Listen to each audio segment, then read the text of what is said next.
Ya. Bueno, muy buenas tardes con todos quienes estamos compartiendo en esta tarde eh, esta razón, esta causa que nos ha unido a la distancia a varios amigos, a varios compañeros, que es justamente el celebrar el Día Internacional de los Museos. En esta ocasión, tomando la inclusión como eje central, como eje transversal de las celebraciones y del motivo de la reflexión de este año. Nosotros somos el Museo y Centro Cultural Riobamba y por primera vez les estamos invitando a nuestras sesiones en vivo a través de YouTube Live y en esta ocasión con la temática ¿qué es la inclusión y cómo promoverla?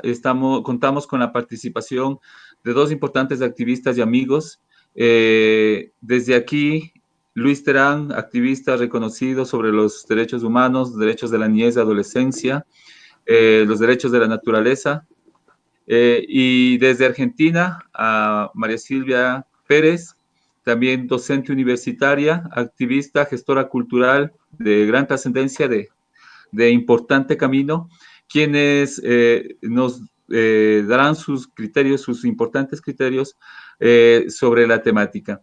Así que, amigos, sin más, quiero dejarles con quién quiere participar primero. ¿A quién dice yo me lanzo al ruedo? Y empecemos a romper las lógicas instauradas y que empiecen los hombres. ¿Viste que dicen Me primero parece, las damas? me parece muy bien. Así Primero que los caballeros. está bien, vamos a empezar entonces con Luis. Bienvenido, Luis. Muchas gracias por tu colaboración, tu apoyo. Sabemos que siempre estás presto con estas buenas causas. Y pues, justamente, iniciemos. ¿Qué es la inclusión? Bueno, buenas tardes con todos, amigos, amigas. Qué interesante que este tiempo de pandemia nos permita ponernos en contacto a través de los medios cibernéticos y sentir el calor de esta Latinoamérica que siempre debería estar unida e incluida en este desarrollo, ¿no? Quizás a partir de ello, la inclusión como simple concepto del verbo incluir, denota la necesidad de ser parte de, ¿no? De estar incorporado a, quizás introducido, inserto.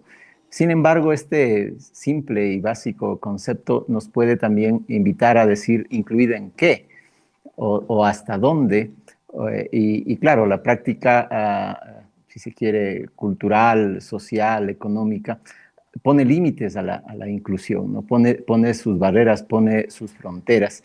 Y es allí en donde habría que ver quiénes quedan fuera de esas fronteras y cuando hablamos de inclusión justamente es porque hay una extensa exclusión, porque existe realmente un margen en donde hay pocos que están dentro y muchos que estamos fuera.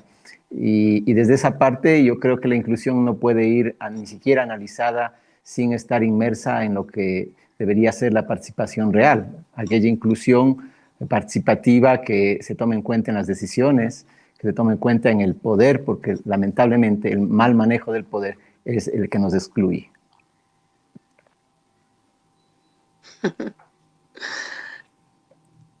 Bueno, si quieren yo puedo compartir un poco complementando esto que vos estás trayendo.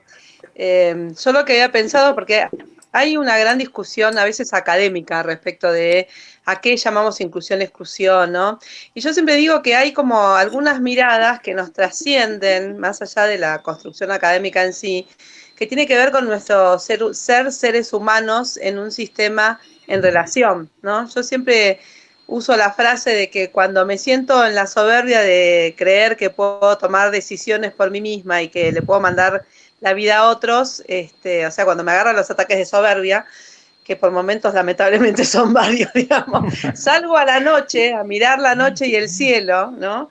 Y siempre digo que ahí es donde nos damos cuenta que no somos nada, o sea, técnicamente hablando, por más que nosotros nos creemos muy soberbios y muy soberanos en un montón de cuestiones, formamos parte de un sistema muchísimo más amplio que tiene un montón de normas, ¿no? Entonces, para mí la palabra inclusión tiene que ver con comprender que somos parte de un sistema integrado, que va mucho más allá de la especie humana, digamos, que tiene que ver con entender esta mirada sistémica de este sistema integrado que conforman el sistema solar y todos los sistemas que nos acompañan, ¿no? La naturaleza en sí misma.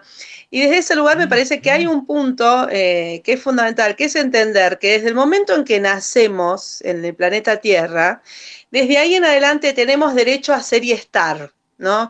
Yo siempre cuando hablo de inclusión me pongo desde el lugar de decir, no, se habla muchas veces de inclusión con el tema de la gente discapacitada o los que tienen necesidades diferentes, dependiendo de quién se hable. Y para mí justamente lo interesante es empezar a pensar que todos y todas nacemos diferentes. Y en ese sentido, todos necesitamos conceptos de inclusión en algún punto, ¿no? En nuestra relación con la familia, nuestro lugar en la sociedad que formamos parte, los lugares que a veces adoptamos, no sé, en mi caso yo viví mucho tiempo, soy porteña de nacimiento, viví mucho tiempo en la ciudad de Buenos Aires por decisión familiar y en búsqueda de una mejor calidad de vida nos mudamos a la Patagonia Argentina, entonces la posibilidad de que uno se sienta incluido en un lugar que no es el de origen, pero que sin embargo tiene que ver con esto de que uno quiere formar parte de una sociedad activamente, ¿no? Entonces, me parece interesante esta idea de pensar la inclusión como el derecho a ser y estar, ¿sí? Con toda la particularidad que cada persona tiene, no solo las personas discapacitadas, porque por suerte somos todos diferentes, digamos, y en ese sentido el incluirnos significa entender que yo lo que tengo que tratar de ver es cómo me relaciono con la persona que necesariamente va a ser distinta a mí, aún en el caso que fuera el marco familiar, ¿no? Porque existe como una mirada para mí desde la soberbia humana de creer que o porque forma parte de determinado grupo social o porque forma parte de determinada familia o porque forma parte de determinada organización, tiene que pensar de una manera determinada. Y me parece que el punto está en cómo podemos pensarnos como especie diversa, en cada uno en su libertad de expresión, ¿no? Me parece que el día que adquiramos como humanidad esa mirada amplia y inclusiva, justamente, es cuando vamos a poder potenciarnos desde otros lugares diferentes, ¿no? En donde esta cuestión del manejo del poder se va a dilucidar de otra manera distinta, va a tener como otro encuadre distinto, ¿no? Sí, completamente de No acuerdo sé. desde mi visión igual, holística, amplia, ¿no? Uh-huh. Humanista, porque de hecho respetar las diferencias nos debe permitir incluirnos en este complejo mundo, como tú dices, de sistemas, subsistemas, relaciones, interrelaciones, de respetarnos como tal.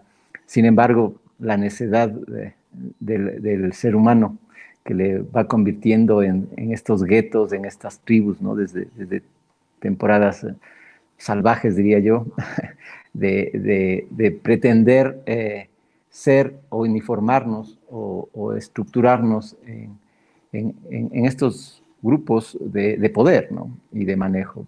Hemos visto aquí mismo en Ecuador varios intentos, y creo que en Latinoamérica, ¿no es cierto?, de mantener esta hegemonía por grupos de poder económico, por grupos religiosos, por grupos políticos, y que lo que hacen es desenmarcarnos de esta diversidad que es realmente la riqueza de la especie humana y de la humanidad en sí, ¿no?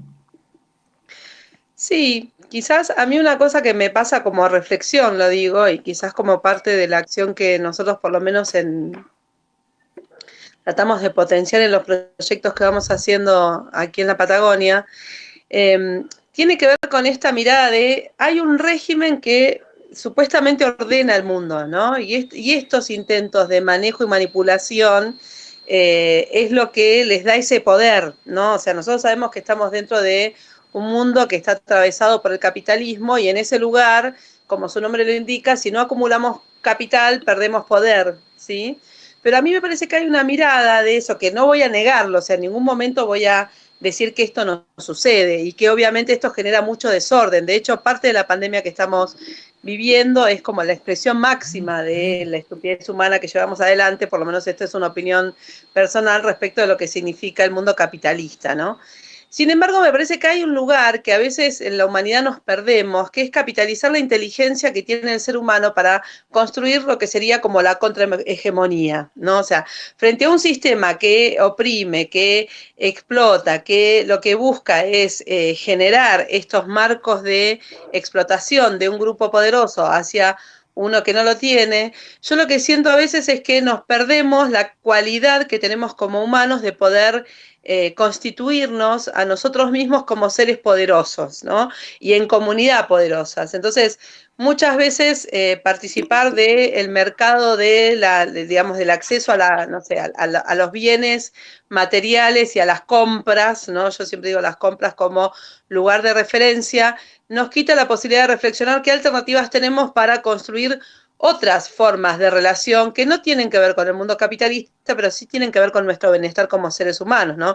Quizás una cosa que nos está pasando, por lo menos a nosotros acá en la Patagonia, es que de repente nos dimos cuenta que podemos vivir sin comprar, o comprando lo mismo indispensable, o empiezan a aparecer el modelo del trueque, ¿no? O sea, tengo tantos CDs, te los puedo cambiar por tantos kilos de papa, o vendo, o la huerta urbana, por ejemplo, acá en Bariloche pasó un montón que la gente empezó a desarrollar huertas como una forma de mantener su economía y la posibilidad de acceder a un alimento de calidad. Digo, aquello que termina siendo un problema genera una mirada alternativa y yo lo que siento, que a veces quizás tengo una mirada muy optimista, lo cual lo puedo reconocer, digamos, pero siento que si nosotros potenciáramos esa posibilidad de construir, digamos, la contrahegemonía, seguramente el bienestar de un montón de gente estaría por otro lado, digamos, ¿no? No estaríamos discutiendo por qué la gente se muere de hambre, por ejemplo, ¿no?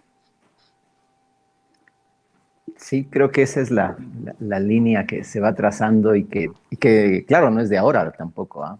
Que son No. búsquedas de décadas, quizás de siglos, y que hacia allá vamos, hacia la humanización, paradójicamente, frente a, como tú mismo lo has dicho, frente a tanta, yo digo, bestialidad, ¿no? Tanta violencia, traducida desde lo económico, obviamente, pero lo que tú expresas pasa igual acá, o sea, acá, claro, hay gente que te está diciendo que estás regresando al comunitarismo salvaje cuando hablan del trueque, cuando eso realmente es un estado superior para salir de una vez por todas de esa prehistoria salvaje que es el capitalismo, que lo único que ha cambiado es la tecnología, el uso de las armas, pero la muerte como la que estamos abocados ahora sigue en pie. ¿No? La humanidad no ha desarrollado tecnológica y científicamente posibilidades de que todos tengamos acceso a la vida y estas son las consecuencias. Entonces, ir hacia esa humanización en donde lo material, en donde la tecnología esté subvencionada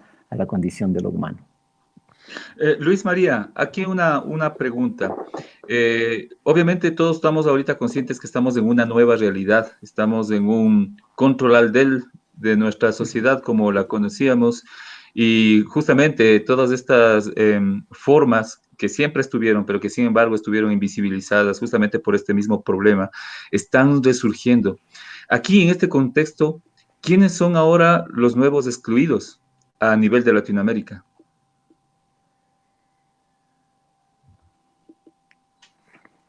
Bueno, no sé si haya nuevos. Los excluidos de siempre siguen siendo los empobrecidos, ¿no? En Ecuador se habla de los vulnerables, yo diría los vulnerabilizados. De quizás las nuevas pobrezas, en algún concepto, creo que al Papa se le escuchó decir del analfabetismo como una nueva pobreza, de la falta de conocimientos, de el acceso a la tecnología, estas nuevas pobrezas, que son las mismas de siempre, que están generadas por este capitalismo salvaje, por esta acumulación de poder y de riqueza que causa muerte. Sin embargo, los nuevos, o sea, vuelven a ser los nuevos excluidos, los que están saliendo en el Ecuador ya con una ley de hace pocas horas, ¿no es cierto?, de esclavismo, por decirlo de alguna manera, sujeta los designios del empleador, de la institucionalidad y del mismo Estado, que deja sin trabajo, deja sin vida, deja sin poder monetario, pero además para salvar la economía. ¿Cómo van a salvar la economía si no va a haber circulante y no va a haber recursos que la gente pueda dinamizar esta supuesta economía? Entonces allí emergen estas nuevas salidas de estos grupos de nuevos discriminados que siguen siendo los mismos, sino que alternan quizás en momentos de la historia de esta Latinoamérica y del mundo quizá, que lo que hay es que reinventar el no quedarse al margen a tal punto de seguir siendo no solo los desterrados, sino los posibles desechables que siempre ha estado en ese peligro. Quizás lo que se está es ahondando la crisis social y económica, nada más. Sí, por ahí en esto que estás reflexionando, yo lo que puedo hablar desde mi lugar de educadora es que uno de los factores fundamentales es la posibilidad de tomar dimensión de cuál es el lugar que yo decido ocupar en términos de esta sociedad en la cual vivo. Y ahí la educación y la cultura me parecen que son factores fundamentales, digamos, porque es lo que permite construir un marco de identidad distinto. O sea, yo no accedo. El otro día hablábamos, yo soy estudiante de teatro en realidad, el profesorado de teatro, y hace muchos años que trabajo en virtualidad, con lo cual aparece la gran crisis de cómo se enseña teatro en la virtualidad o cómo se enseñan las materias artísticas en la virtualidad, ¿no?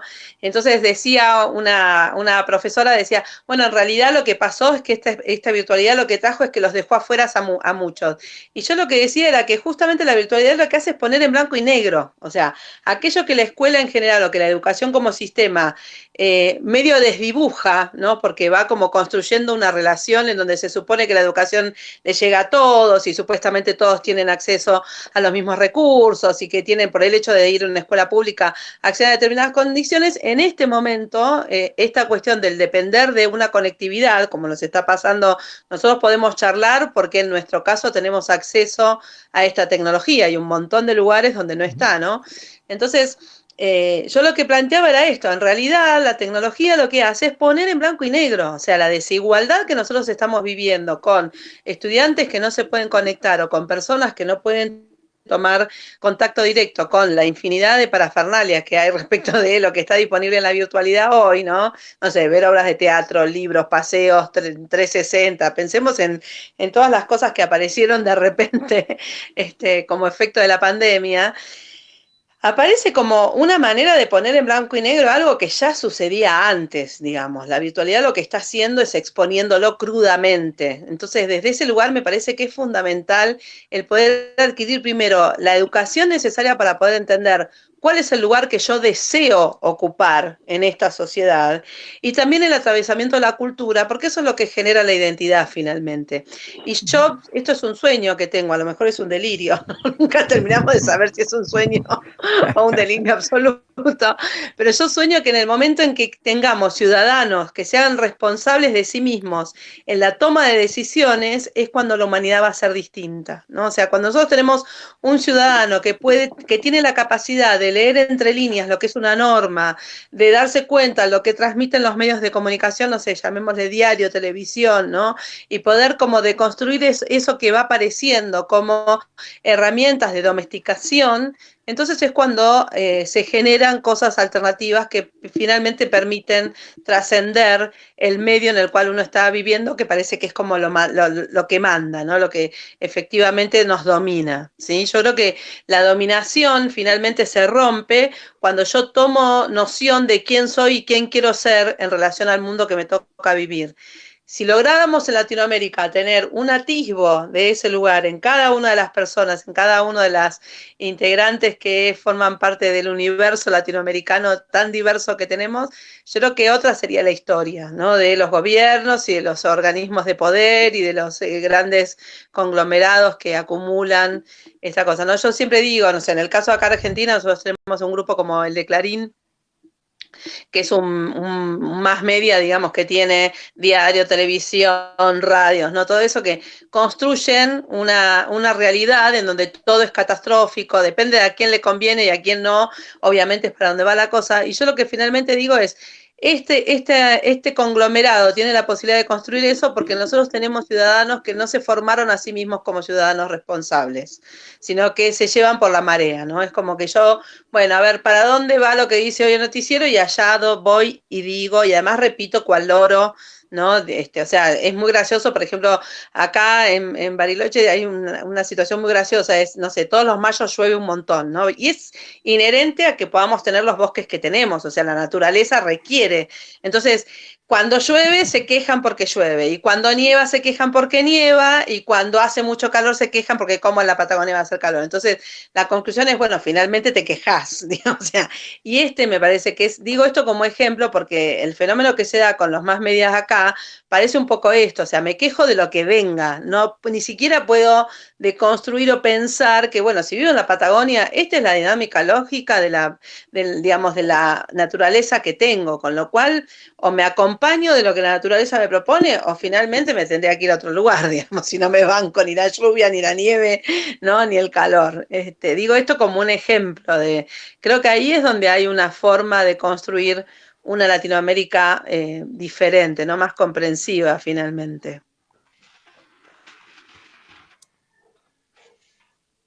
No sé. Sí. Considerando que, o sea, en esta nueva realidad, el mero hecho de que, por ejemplo, una persona que no tiene, aparte de no tener acceso, que es totalmente divorciado, como en nuestra realidad sucede, por ejemplo, con los adultos mayores, con la tecnología que ahora nos conecta, eso también nos da a pensar que el rango de los excluidos, o sea, en estas condiciones es obviamente mucho mayor, mucho más grande, porque estamos viendo que aparecen nuevos pretextos que simplemente lo que hacen es apartarnos de esta nueva realidad. Ahora, ¿qué podemos plantear justamente desde estas posibilidades como nuevas vías para la inclusión? Bueno, la realidad está planteada y se supone que esta es una nueva vía, ¿no? Yo quiero contar como anécdota antes de ayer nomás. Yo pongo en mis páginas, si quieres o si necesitas de que alguien te escuche, llámame.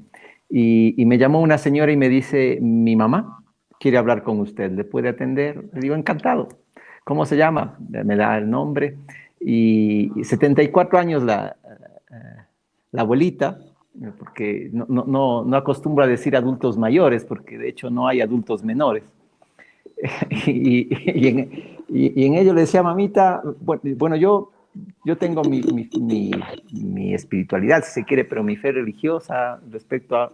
No, y lo primero que le dije, después de que ella expresó, ¿cree en Dios? ¿Creen? Claro, soy devoto. Entonces empezamos por allí y ella, para concluir, es muy largo, hay muchas anécdotas del diálogo con la mamita, con la abuelita. Es que ella se sentía tan bien porque sentía, y lo dijo, ¿no? Al final, que le había dado mucha energía esta comunicación. Y claro, o sea, ella no sabía de internet, no sabía de nada de tecnología, pero tenía esa necesidad de ser escuchada, que es la necesidad actual, que es la necesidad, bueno, que se viene de varias crisis, no solo de esta.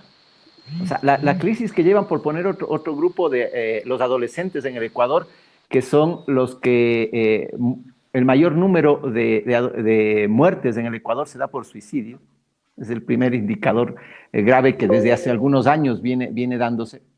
Y que, claro, tienen la tecnología, pero una de las sintomatologías más fuertes de quien accede o cree solucionar problemas a través del autoaniquilamiento, de quitarse la vida, es que viven en una sociedad que no lo escuchan, que no se les escucha. Así tengas la tecnología, así tengas el acceso, así estés incluido en esta posibilidad de comunicación. Entonces, son las condiciones humanas que deben primar en esta necesidad de sentirse incluidos, que es una necesidad permanente. En el tema de discapacidad, por ejemplo, acá hay una ordenanza que estamos justo volviendo a analizar después de 5 años en Riobamba, que habla de las barreras arquitectónicas, la eliminación de barreras arquitectónicas. Y claro, es una ordenanza que está allí, pero que nunca se ejecutó porque quienes lo aprobaron desde el poder local, siendo yo parte de esta institucionalidad, no la vieron como su necesidad, porque claro, el otro, el que camina en silla de ruedas, el que camina con un bastón, no tiene la necesidad que tiene el que va en el vehículo. Y yo digo, si eso se hubiese resuelto hace 5 años con una legislación local, quizás no estaríamos pensando ahorita en cómo adecuar las veredas y hacerlas más anchas, que en su mayoría requieren, en unas que no existen tampoco en la ciudad, si hubiéramos cumplido con la norma básica de que todos debemos estar incluidos en la ciudad. La ciudad es de todos. Entonces, ahora estamos pensando en posiblemente hacer la ciclovía, cuando nunca antes nos había preocupado. Estamos pensando en hacer más anchas las veredas, cuando cosas como esas ya eran una necesidad antes. Lo que hace la crisis únicamente es actualizarla y ponerla, emerger, ¿no? Ponerla a la visión de todos. Regresando quizás para concluir, el tema de los suicidios, que es una de las cosas que a mí al menos y a un grupo de gente que he logrado, no sé si convencer que es la enfermedad más violenta, en el Ecuador no consta como tal. O sea, ni siquiera se la registra, porque no es una muerte violenta y porque como ya murió el que se mató, no hay a quien perseguir, el caso no se tiene cierra voz administrativamente. No tenías voz ni cuando estabas vivo, ahora menos. Entonces, esa es la sociedad de muerte que discrimina a los que no tenemos o no tienen una capacidad, pero a los que también, teniendo esa capacidad, se las deja sin voz, ¿no es cierto? O sea, es como si tuvieran alguna discapacidad de ser escuchados, porque el oído del otro es el que está mal. La sociedad sorda, ciega y muda, como diría alguna canción, es la que está discapacitada.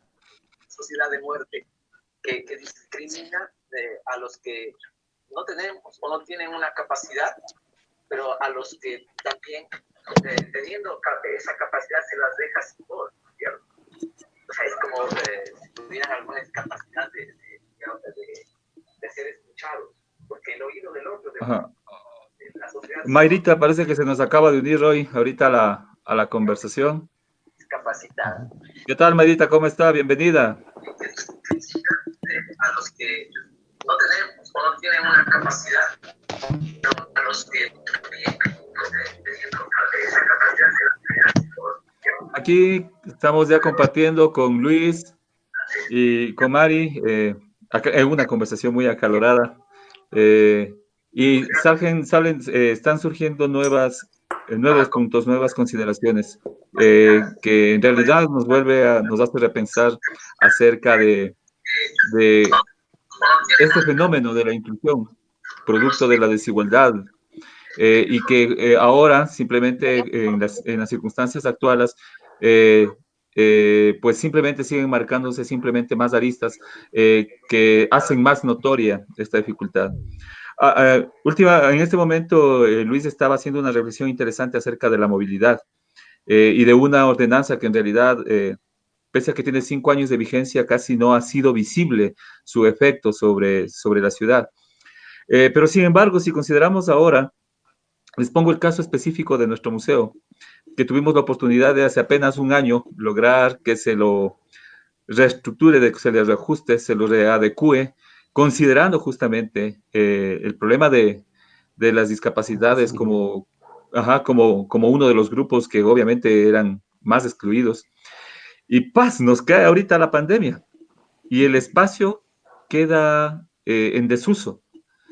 Y ahorita la movilidad pasa a no ser quizás un pretexto como para no estar incluido dentro de estos nuevos espacios, de estos nuevos imaginarios colectivos.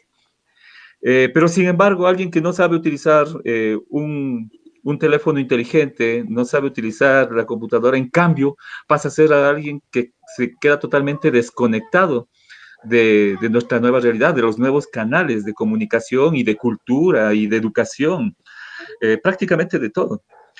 Eh, Aquí una puntualización. Estábamos hablando, o hace unos minutos hablaba de quiénes son los nuevos excluidos en estas circunstancias nuevas. Pero sin embargo, como vemos, eso van a seguir apareciendo a la final y va a ser una lista interminable. Considerando esto, ¿cuáles deberían ser, creen ustedes, los sectores que deberían ser considerados, obviamente, emergentes en esta nueva realidad para que la inclusión sea mayor, sea más amplia? Nos estamos dando cuenta que la conectividad, el Internet, ahora es una necesidad básica. Sin ella no podemos estar en contacto con nuestros familiares, sin ella no podemos estudiar, sin ella no podemos trabajar, y sin embargo sigue siendo un sistema muy precario en la mayoría de los países latinoamericanos. ¿Cuál sería la postura de un Estado responsable considerando estos nuevos escenarios?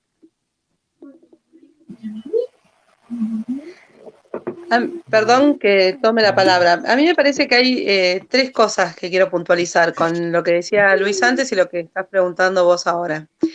La primera es, Internet es una necesidad indispensable en el mundo capitalista que tenemos hoy y con el nivel de desarrollo tecnológico que hay en determinadas ciudades, ¿sí? Porque la humanidad como humanidad se ha construido a sí misma, ha tenido excelentes vínculos de comunicación y excelentes sociedades de integración sin que exista Internet. Digo esto porque parece que si no tenemos Internet no vivimos, y la realidad es que como especie podemos vivir tranquilamente sin necesidad indispensable de la tecnología. Sí es cierto que en el nivel de desarrollo actual que tiene, el nivel de intercomunicación y sobre todo la hiperconectividad que tienen las grandes ciudades, aparece como un requerimiento necesario. Entonces, desde este punto de vista, me parece que tiene que ser parte de la agenda de los gobiernos el acceso a la conectividad como una posibilidad, ¿sí?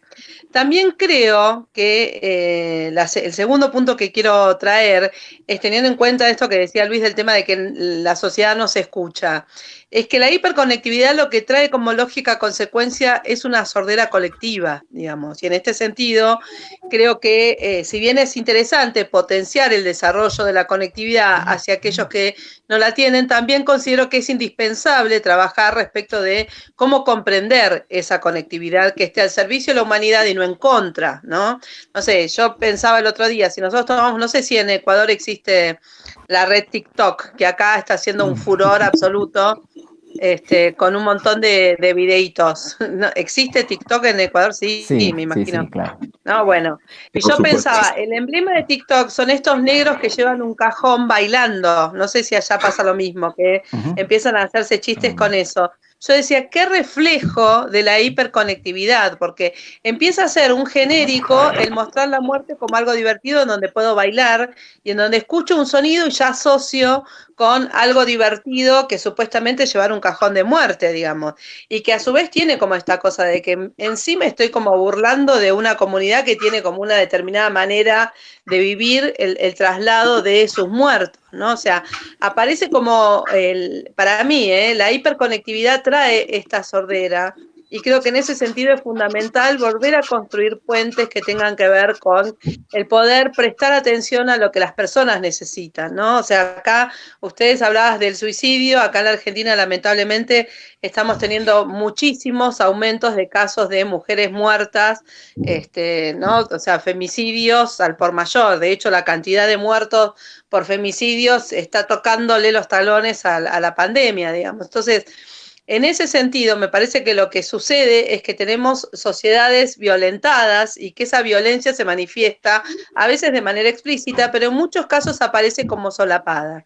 Y que esta pandemia y esta crisis lo que trajo, ¿no? En la quietud, yo siempre digo que cuando uno escucha el silencio se da cuenta cuánto ruido tenía en la cabeza, digamos, ¿no? Quizás esta necesidad de quietud es lo que trajo esta o sea, nos dimos cuenta que somos desiguales, nos dimos cuenta que tenemos diferencias, nos dimos cuenta que es necesario hacer ciclovías, que es necesario hacer otro tipo, porque claro, ahora como no podemos estar todos juntos, ¿cómo vamos a hacer para movernos y estar también disponibles, ¿no? En este conjunto de situaciones que nos tocan. Digo, y todos estos son hallazgos supuestos que van apareciendo desde la mirada de gobiernos que históricamente fueron sordos a un montón de reclamos que se hicieron. Porque yo pongo el ejemplo acá en Bariloche, es una ciudad internacional, todo el mundo habla como un punto turístico de primera línea y sin embargo acá caen 2 gotas de nieve y no se puede caminar, digamos, ¿no? Claro, para la gente que viene de visita se mata de la risa porque le encanta conocer la nieve. Para los que vivimos acá es un dolor de estómago, digamos, porque si no tengo vehículo para moverme, en general no lo puedo hacer, ¿no? Eso contrastábamos el otro día, yo escuchaba hablar a una chica que vive en Canadá y decía, bueno, qué diferencia, o sea, ahí es donde se ve la diferencia de lo que son los países centrales de los que son periféricos. Ella tiene el mismo tipo de clima con un nivel de resolución muy diferente al nuestro. Y lo tercero que quiero marcar es que yo particularmente soy partícipe de propiciar la mirada apreciativa. ¿En qué sentido? En lugar de ponerme a pensar en qué cantidad de gente ha quedado expuesta en esta situación, empiezo a trabajar con proyectos que tengan que ver con cómo incluyo a las personas que están en condiciones de necesidad absoluta y cómo incluyo, y ahí sí es donde me paro como gestora cultural a decir cómo la cultura permite construir instancias de integración diferentes, ¿no? O sea, me parece que por lo menos desde la mirada que nosotros tenemos en cómo vamos construyendo acá, nos paramos desde un lugar en donde lo que se promueve es la posibilidad de construir alternativas, ¿sí? Obviamente siempre tratando de recabar datos, tratando de tener la información de primera fuente, cosa que uno cuando puede accionar desde un lugar fuerte, en el sentido de cuando me tengo que parar delante de un gobierno a reclamarle algo que tiene que hacer, tengo que tener datos, estadísticas, el por qué lo estoy haciendo. Pero me parece que hay un lugar que la cultura ofrece, que es la mirada apreciativa, o sea, cómo construyo alternativas desde aquello que sí puedo hacer, desde aquello que sí tengo posibilidad, y que en el 90% de los casos está basado más en la inteligencia humana que en la disponibilidad real de recursos, ¿no? Yo pensaba esto, digo, yo me reía porque el otro día escuchaba una charla corporativa que ahora tienen el conflicto de las grandes corporaciones que se dieron cuenta que es un negocio en redondo que la gente trabaje desde sus casas porque se ahorran un montón de plata en edificios, en traslados, ¿no? Entonces estaban viendo cómo iban a rearmar la lógica para ver cómo integraban esta modalidad y yo pensaba, claro, qué mirada las corporaciones la tienen reclara, cómo rápidamente pueden reconvenir sus bienes para seguir adelante. Bueno, yo creo que la mirada apreciativa desde los lugares de exclusión tiene que venir desde esos lugares, decir, bueno, rápidamente, ¿qué podría hacer yo hoy para darle bienestar a la señora que habló por teléfono con vos, al adolescente que se siente en soledad, al niño que se siente perdido y harto a lo mejor de escuchar a adultos quejosos? Digamos, me parece que ahí es donde la cultura y el arte, sobre todo, tienen una posibilidad absoluta de construir algo completamente distinto, ¿no?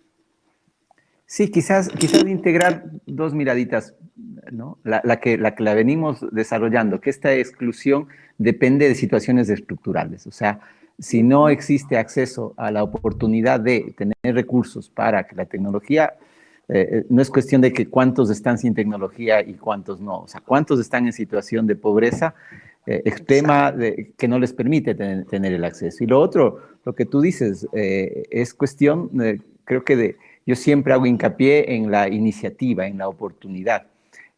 Yo hago unos videos, como decíamos antes de empezar esto, estoy iniciándome en el manejo de las tecnologías, obligado quizás, pero empiezo a hacer unos videos jugando para ayudar a la contención emocional en niños, el acompañamiento familiar, a cómo trabajar el tema del aislamiento desde la generación de hábitos.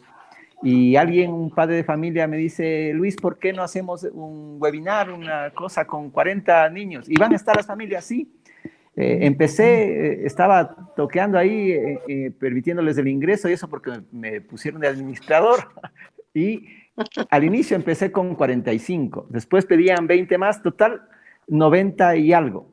Y terminó la hora y había todavía 6 en sala que pedían entrar.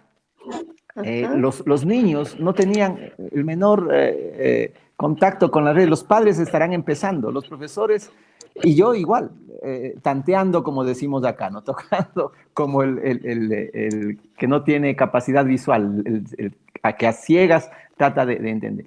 Y se llega, y la anécdota que les cuento es que yo hago con payasitos, con peluches, con juguetes, y les decía, yo tenía ese temor de que no voy a poder contactar porque los otros no van a tener el objeto que yo tengo. Y decía, ¿tienen peluche? Sí, acá está. ¿Tienen muñecas? Sí, acá está. ¿Tienen muñecas? Todos tenían, todos tenían con qué jugar y cómo lograr que lo que yo insinuaba, ellos lo hacían jugando y aprendían lo que yo quería entregar y quería que aprendan, si se quiere, ¿no? Desde esta visión de quien entrega. Y hubo un momento en el que los profesores dijeron, por favor, apaguen los micrófonos porque hay mucha bulla, no se le escucha a Luis.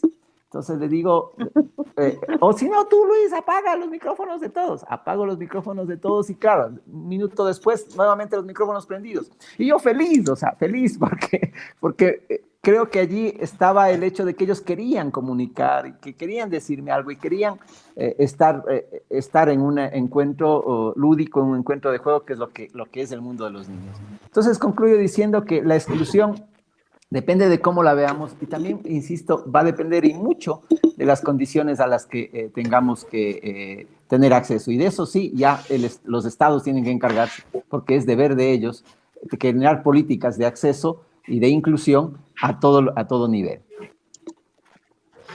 Sí, quizás lo que yo puedo contar como anécdota es, nosotros tenemos el Festival de Teatro Infantil Pichiqueche, que se hace acá en Bariloche todos los años. Nosotros tenemos una página de Facebook en donde desde que el comienzo de la cuarentena diariamente propiciamos diferentes tipos, no sé, un día es un corto, otro día es cómo hacer sellos en la casa. Empezamos con el tema del orden como un espacio de interacción entre niños y adultos, como una forma de generar bienestar, ¿no? Vivir como la aventura de descubrir en qué rincón de la casa hay un lugar para generar, no sé, un espacio de rincón de lectura. Compartimos por ahí libros o lectura de cuentos que están disponibles. O sea, todos los días hay una actividad o una propuesta diferente, y eso también lo que fue haciendo es que se fueron multiplicando en otros lugares propuestas similares, y en ese sentido me parece que sí es cierto que la tecnología permite un nivel de hiperconectividad y de replicación interesante. Lo que creo es que siempre tienen que ser cosas que lleven a la humanidad de el estar en contacto con uno mismo, ¿no? O sea, yo particularmente como especialista en virtualidad, a veces me surge la duda de hasta dónde no estamos construyendo herramientas que permitan domesticar a la humanidad, ¿no? Pensaba en el famoso panóptico de Foucault, si pensamos en lo que se llaman los escenarios inmersivos, que son estos que se hacen con lentes 3D, ¿no? Donde uno se mete y siente que está en un mundo, entonces se mueve, o estos juegos que están, que me pongo unas cosas y me pongo a jugar y no, porque yo juego, una vez me pasó en una fiesta, una reunión social, que alguien me decía, no, porque yo juego al tenis, y yo le decía, mirá, tenis acá en Bariloche en invierno, qué raro, ¿cómo hace? No, no me acuerdo, con una de estas máquinas, que la Xbox, no sé cuál, que tengo una sesión de tenis todos los días. Yo decía, bueno, está bien, ponele, o sea, digo, en esa construcción de humanidad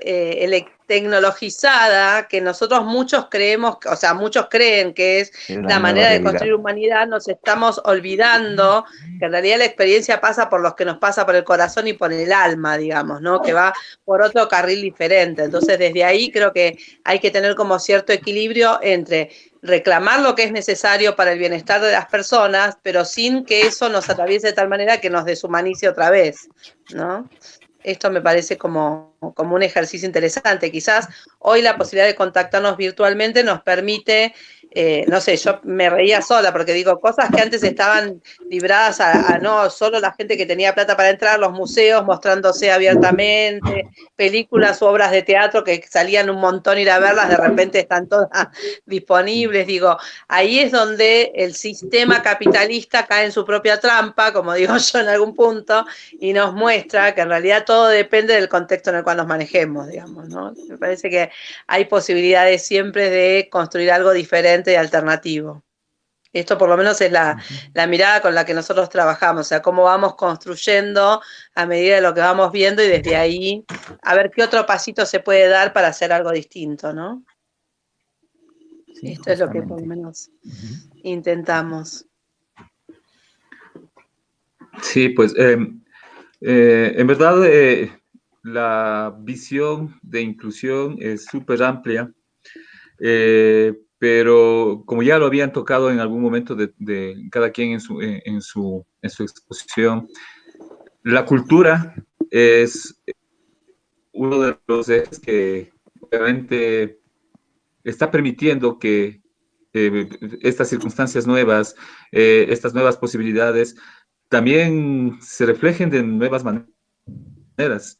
La creatividad ha sido el motor del desarrollo humano, pero sin embargo, en nuestra realidad, hablando de Latinoamérica, obviamente también es un sector, no el creativo, pero sí el cultural desde la institucionalidad, un tanto relegado. ¿Cómo incluir a la cultura dentro de la inclusión? A mí me parece que hay, perdón que tome la palabra, ¿no? Sí, Acá es María. donde es el empoderamiento femenino Dale, dale. Me parece que hay como algunas líneas interesantes para pensar. Primero, la cultura siempre estuvo presente, o sea, no es que nos dimos cuenta ahora, o sea, ahora lo que aparece es que la cultura es una herramienta necesaria para ocupar nuestro tiempo supuestamente ocioso y que eso enriquece la experiencia de no sentirse encarcelado, digamos, ¿no? El otro día no sé con quién hablaba que decía, bueno, sería como más o menos lo que hacía Mandela cuando estaba preso, que la gente cree que al estar supuestamente encerrado, la cultura le da como otro bienestar. Y en realidad, finalmente es una entelequia, porque la realidad es que la cultura siempre estuvo presente, la construcción cultural siempre forma parte de la manifestación humana, lo que pasa que a veces le damos algunas vetas artísticas que nos permiten interactuar desde otros lugares. Y por el otro lado, me parece que también es una entelequia pensar en términos de encierro, porque la realidad es que lo que nosotros tenemos es una restricción que obviamente dependiendo del entorno social en el cual estemos viviendo, ¿no? No es lo mismo yo que tengo la posibilidad de ver un bosque que a lo mejor alguien que vive en un barrio muy humilde en donde la habitación es muy pequeña, digamos, ¿no? Esto está clarísimo. Pero me parece que es interesante pensar que la construcción de la identidad personal, la identidad individual, siempre está llevada de la mano de la construcción cultural, digamos. El problema que nosotros tenemos es que como en el sistema capitalista lo que necesitamos es acumular capital, tendríamos que migrar hacia el sistema culturalista, podríamos decir, en donde lo que haya que acumularse a cultura. Entonces ahí estaríamos en otra situación completamente distinta, digamos, ¿no? Usando un poco, jugando un poco con las palabras. Me parece que el punto está en que mientras el objetivo sea exprimirnos al máximo, está claro que ni la cultura ni el arte son lugares prioritarios. ¿Por qué? Porque justamente son los lugares en donde la humanidad se manifiesta en toda plenitud, en donde sí existe la escucha, ¿no? A ver, pensemos esto, para poder disfrutar de cualquier obra artística, sea un recital de música, sea un cuadro, sea una obra de teatro, lo que fuere, tiene que haber alguien dispuesto a mirar, observar y escuchar, digamos, con lo cual en la cultura y el arte esencialmente lo que se necesita es la posibilidad de la interacción entre las personas, del prestarse atención, del mirarse, el observarse, el escuchar. Todo esto va en contra de un sistema que lo que quiere es exprimirnos al máximo para sacarnos la mayor cantidad de ganancia, digamos. Entonces creo que esto que yo decía antes de lo contrahegemónico, bueno, construir instancias de integración cultural y artística me parece que es totalmente revolucionario. Es lo que nosotros apostamos, por eso tenemos yo siempre digo lo mismo, nosotros no ganamos dinero con lo que hacemos, por lo menos no hasta ahora, algún día soñamos con que algo vamos a ganar, pero sí es cierto que sabemos seguro que estamos construyendo un mundo distinto, ¿no? Nosotros hacemos un festival de teatro infantil porque creíamos que en Bariloche hacía falta la mirada de los niños y las niñas, y tenemos un festival de humor porque creemos que es una sociedad triste a la cual le falta alegría. Entonces, la definición de hacer estas cosas no es inocente, digamos, no es que lo hacemos porque, ay, qué divertido el teatro de humor, no, o sea, tiene que ver con una inserción concreta, ¿sí? De decir, bueno, a ver, ¿cómo podemos transformar la realidad barilochense? Y el teatro de humor es un buen canal, ¿sí? Sobre todo cuando se eligen obras que lo que ponen sobre la mesa son cuestiones que tienen que ver con la construcción identitaria en crisis de una sociedad, por lo menos la nuestra, que está, nosotros piensen que Bariloche se construyó en base a muchos quiebres, ¿no? El quiebre de que hicieron pelota a los pueblos originarios, después vinieron los que venían escapándose de Europa, ya sean nazis o no, o de otro lado, pero en cualquier caso desterrados desde la sangrienta guerra europea. Después estuvieron los que vinieron en la época del proceso, escapándose de situaciones terribles en un montón de lugares, y después estamos los que elegimos desterrarnos, digamos, los que elegimos este lugar porque nos gusta, porque consideramos que es mejor la calidad de vida, pero que sin embargo somos personas que tampoco tenemos una identidad construida en este espacio, ¿no? Esos quiebres sociales, ¿sí? De alguna manera encuentran amalgamar, digamos, se amalgaman a sí mismos cuando se permite la libre expresión cultural de cada uno, digamos, desde la perspectiva de cada uno. Por eso creo que la cultura y el arte son como herramientas fundamentales para dejar de trabajar en la idea de inclusión-exclusión, porque la buena noticia es que el disfrute artístico lo tienen todos los seres humanos, no importa en qué idioma, en qué lugar ni de dónde vengan, digamos, sino que se da como, digamos que casi naturalmente, podríamos decir, a pesar de que son construcciones culturales, ¿no? Yo anotaría que yo vivo acá en Riobamba, en Chimborazo, una provincia que tiene de nombre al monte más alto desde la mitad del planeta, dicen. Pero soy de otra provincia, quizás de Imbabura, quizás lo parecido es que son provincias con una alta población indígena. Y el año anterior, no sé por qué realmente hasta ahora, me eligieron a mí como personaje, se llama Yaya Carnaval, que es el personaje que preside una de las raimis, una de las fiestas, en quichua raimi, fiestas del equinoccios o de solsticios. Y mi sorpresa primero, o sea, ¿por qué? Segundo, o sea, yo no iba a ser, con todo el respeto a la población mestiza, acá en quichua se llama Mishus, nos llaman Mishus, iba a ser el juego a la autoridad que era indígena en ese entonces provincial, que hacía un desfile folclórico. Yo digo siempre que los mestizos nos disfrazamos de indígenas y cruzamos la ciudad. Y en la tarde, o seguido a eso, participé con un grupo de jóvenes indígenas, sí, haciendo lo que aquí lo han hecho siempre y que era muy similar al otro Raimi, el de junio, que ya se viene en mi provincia, que era zapatear y agradecer a la Pachamama, a la Madre Tierra, bailar, cantar, comer, disfrutar y claro, me fui a las plazas, me fui a los mercados, a la calle. Este año, luego de entregar esa designación, también los recibí en mi casa y me sentía, a pesar de que mi padre ya no vive con nosotros, no está, ya no tiene, se fue de este mundo terrenal, decía, ¿qué tienes de indio? Cuando yo grafiteaba y decía, amo lo que tengo de indio, si eres más pálido que el papel. Pero ahí me he sentido en mi tierra y acá parte de.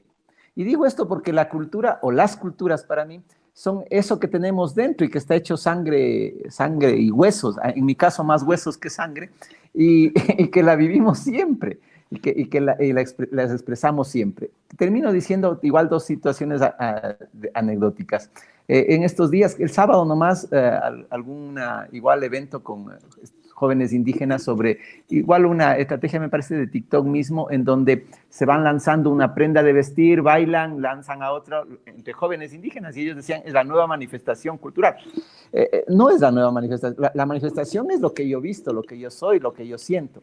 Es por dónde, que esta vez por las imágenes, esta vez por la tecnología que se va a expresar aquello.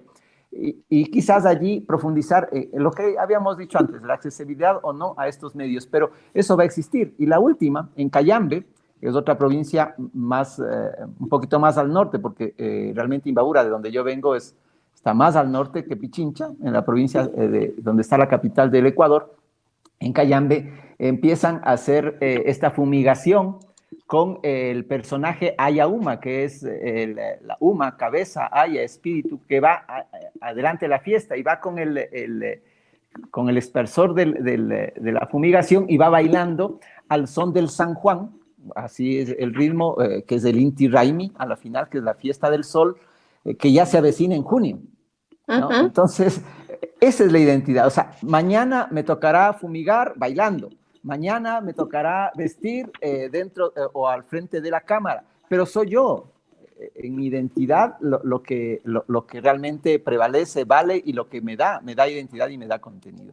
Entonces, creo que ese es el reto de no olvidar jamás las raíces y de mantenerse en ello y hacer útil lo que sea producto además del ser humano, que en este caso las tecnologías. Irse adaptando, adecuando para no morir ni nuestra cultura, ni morir porque nos olviden, sí, sino más bien porque somos lo que somos y vamos a seguir siéndolo. Sí, quizás una cosa que me trae esto que estás diciendo es el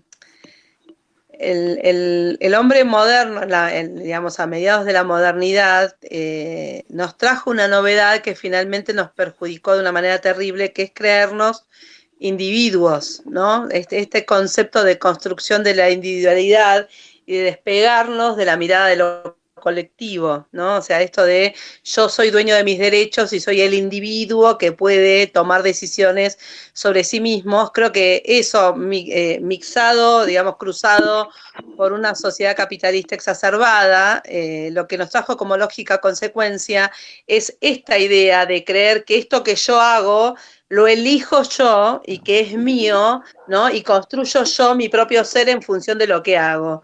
Y la realidad es que está más que demostrado que nosotros somos seres colectivos, que nos constituimos a nosotros mismos en base a lo que fueron nuestros antecesores y los que de alguna manera compartimos, ¿no? Como grupo social. Entonces, en este sentido, recuperar esta idea de identidad comunitaria social y de la importancia que eso tiene en nuestro ser y en nuestro bienestar, es lo que me parece que también es un punto interesante, en donde creo que esta pandemia lo pone en blanco y negro, ¿no? De decir, bueno, si estoy solo y apartado, estoy en un limbo, en el sentido de que me siento en un lugar en donde estoy perdido. Si tengo la posibilidad de integrarme por internet, por los encuentros virtuales, por lo que me pregunta el vecino, por el llamado telefónico, es donde me siento, digamos, me siento más tranquilo, ¿no?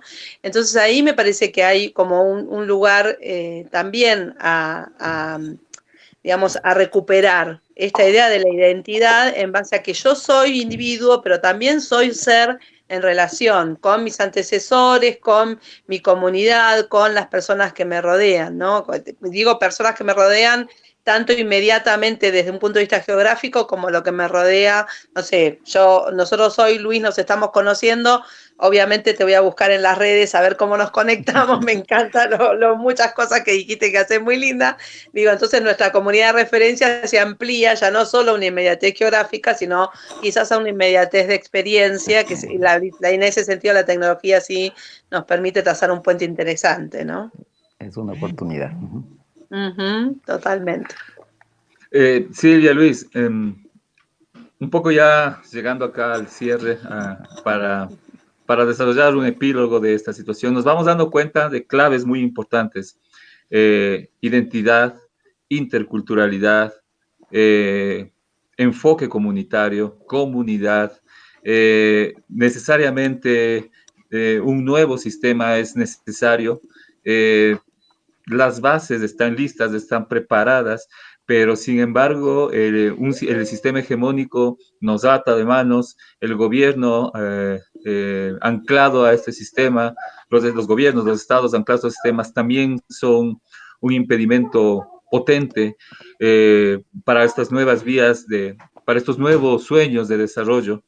En un minuto, dándole nuevamente la oportunidad a Luis, porque si no, también nuestro matriarcado del día de hoy nos ha dejado sumisos a la otra contraparte.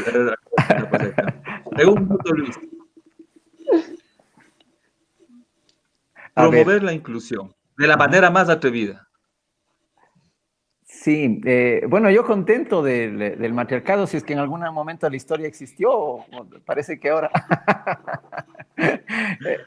Yo, mira, Pato, feliz de visitarles en el museo y, por ejemplo, encontrarme con el Taita Proaño.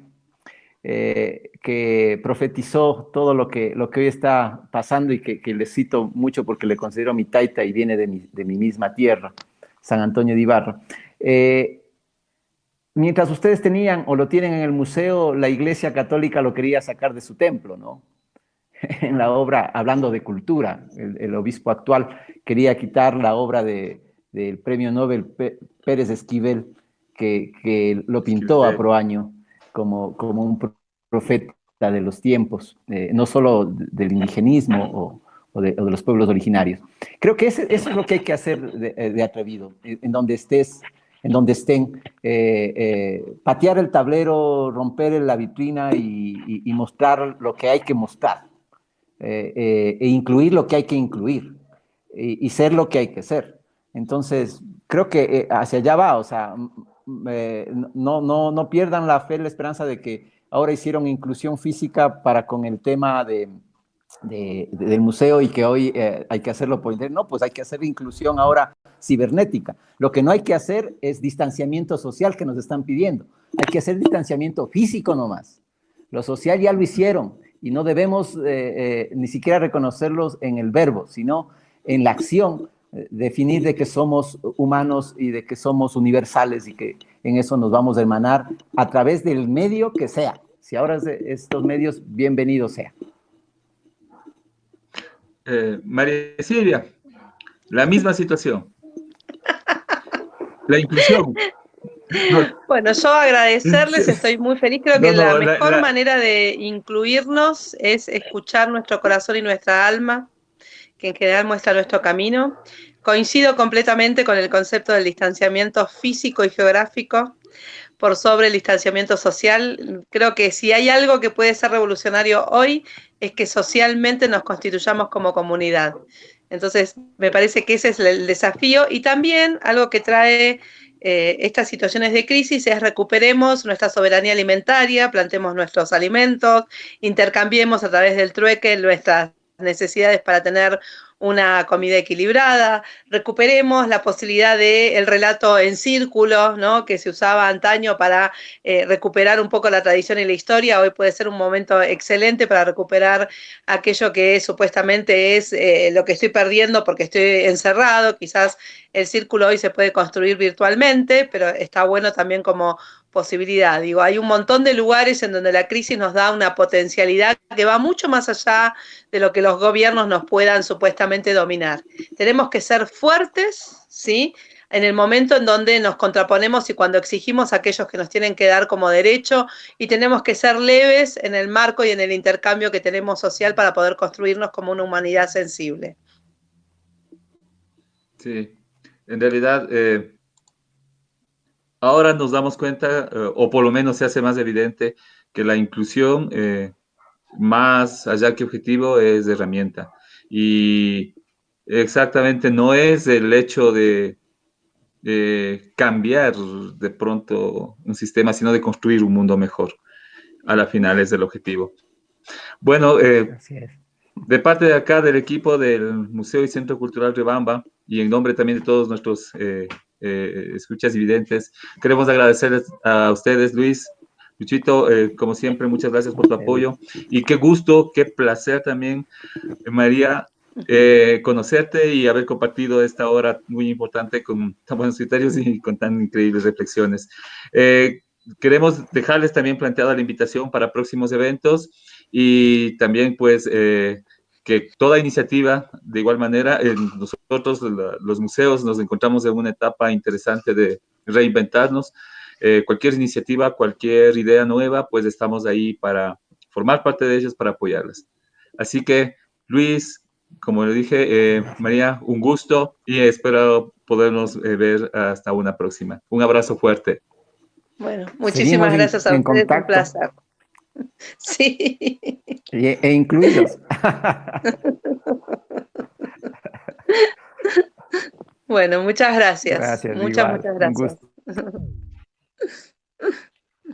Adiós. Gracias a ustedes.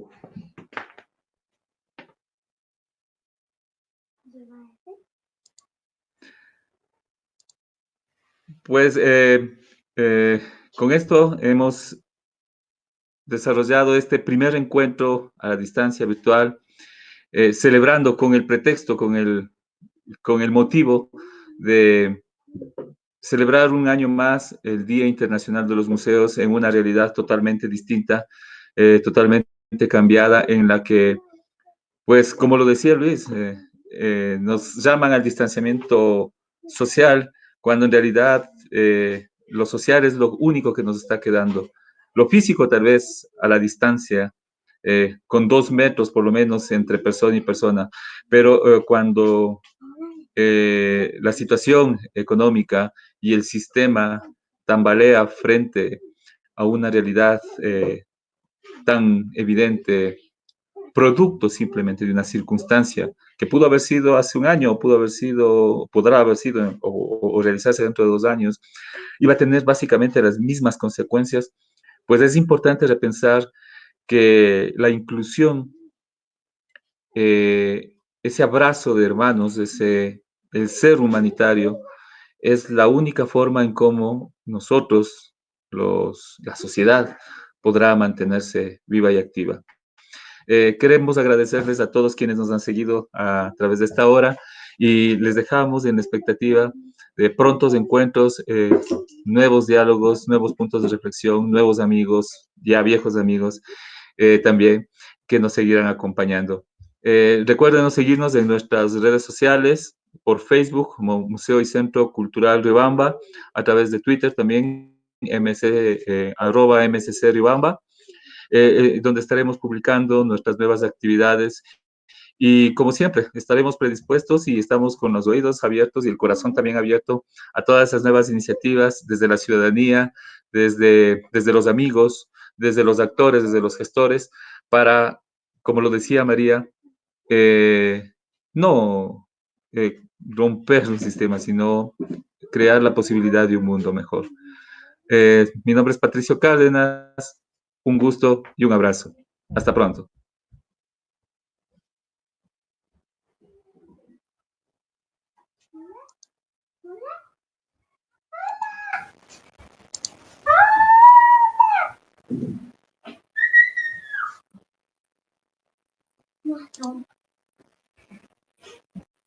Entonces...